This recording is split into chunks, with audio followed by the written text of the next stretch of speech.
All right, so Kevin, this is answer to your question. How'd the day go down? What'd you use? That's a really simple but hard question. So, I really took bass fishing really serious about 2 years ago. Um, I think the key for me is mastering a few things and keeping it simple. For me, I had to, so pre-fish, right? So pre-fish, I wanted to know what they're relating to. So are they in 10 feet, 2 feet, docks, wherever? And I found they were relating to between 10 to 5 feet. The next thing, what were they chasing? What were they biting? It was finesse. They were not really chasing a lot. So that helped.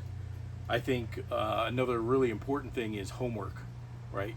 Have a plan A, have a plan B, and then I don't make it any more complex. I have a plan A, I have a plan B. I look at the weather, and I figure out which day is going to be similar to the day I'm fishing a tournament. And so I had plan A and plan B, and if that doesn't work out, then I go fishing and try and figure it out, right, in the time I'm there. Weather. So that is really critical that I found for me is know when the wind's supposed to kick up. Know, is it cloudy, sunny? Where's the shade going to be? Those were critical, so I could go target different things throughout the day when I knew the shade would be in a certain area. Another thing, Bobby Barrick, I look, and I'm looking at moon phases. So when is that peak time? And again, where do I want to be during that peak time? Another thing, when I was making that, I made a 20-mile run, so I needed to keep my eye on the weather because I needed to make 20 miles back, right? So I had to, as soon as the wind was blowing, it was blowing pretty good, and I had to wait for that wind to die down so that I could make that run back.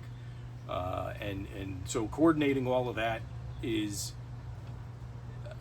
a bit, I think, probably a major part of it. And then again, the other part is going to fish where I'm confident with the bait I'm using. So I used a jig and a homemade Senko. So I use all my old baits. I throw them in the boat and I melt them down and I make one of these, a little Senko.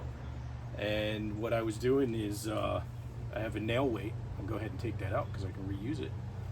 So I have a nail weight that I was putting in the front. So essentially it was a Nico rig. And I like that better than a Ned rig because it sits like this.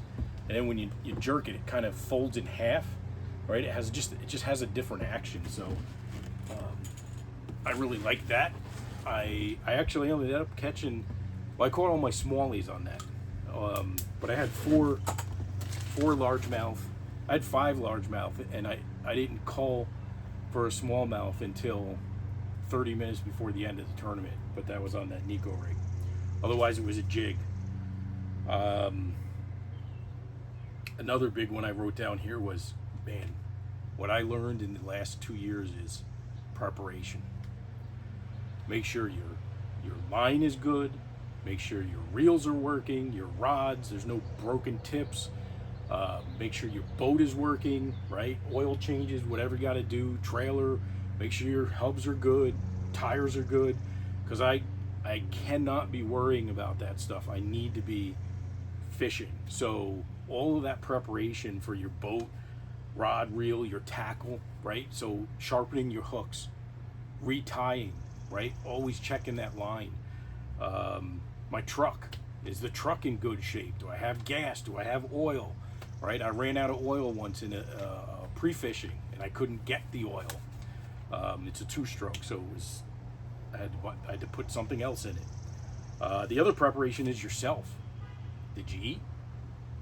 Are you feeling good? Do you have a headache? right? All of these things go into it. But what I wrote down is master those things and then keep it simple and just enjoy the day. That's the tournaments I do well in, man, I'm just enjoying being out there because everything's working. And for me, that's the key. Everything is working. I trust it, and I go fish the stuff that I like to fish. So, yeah, I don't. It's complex and simple, if that makes sense. So that's a long-winded way to answer your question. What did I do? How'd the day go down? I guess I'll touch on that. So I made the run 20 miles to the spot. First cast, I had a decent largemouth. Got off at the boat, and I was like, man, I can't have this. This day can't go down like that.